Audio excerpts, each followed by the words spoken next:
ഒരു വണ്ടിയുടെ ഇവിടുന്ന് ഓയിൽ ലീക്കായിട്ട് ഒറിഞ്ഞ് മാറാൻ അയച്ചപ്പോഴത്തേനും ഓയിൽ ഫിൽറ്ററിൻ്റെ അവസ്ഥയാണിത്.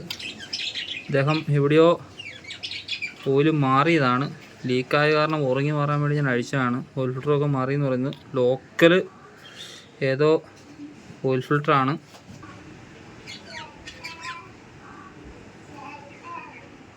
നോക്കിയേ, ഏതോ ലോക്കൽ ചാത്തൻ ഓയിൽ ഫിൽറ്റർ.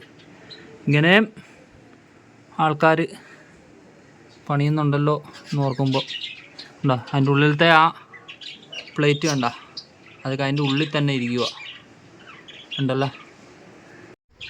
ഇതാണ് ഇതിൻ്റെ അവസ്ഥ. ഇത് അകത്തിരുന്ന ഒരു പീസാണ്. അതൊരു വിധത്തിൽ സ്ക്രൂ ഡ്രൈവറിന് തിക്കിപ്പറിച്ച് ഊരിയെടുക്കുകയാണ് ചെയ്തത്. കഴിവതും എല്ലാവരും original oil filter, air filter അങ്ങനത്തെ കാര്യങ്ങൾ ഉപയോഗിക്കാൻ ശ്രദ്ധിക്കുക. എന്നാലേ വണ്ടിക്ക് ലൈഫ് കാര്യങ്ങളൊക്കെ കൂടുതൽ കിട്ടത്തുള്ളൂ. ഓയിൽ പമ്പിങ് കാര്യങ്ങളൊക്കെ കറക്റ്റ് ആവത്തുള്ളൂ ഓയിൽ ഫിൽറ്റർ ഒറിജിനൽ യൂസ് ചെയ്തില്ലെങ്കിൽ. ഓക്കെ, ഇതേപോലെ ഒരു അവസ്ഥ കണ്ടതുകൊണ്ടിട്ട് വീഡിയോ ഇട്ടു എന്ന് മാത്രം. Okay, thank U.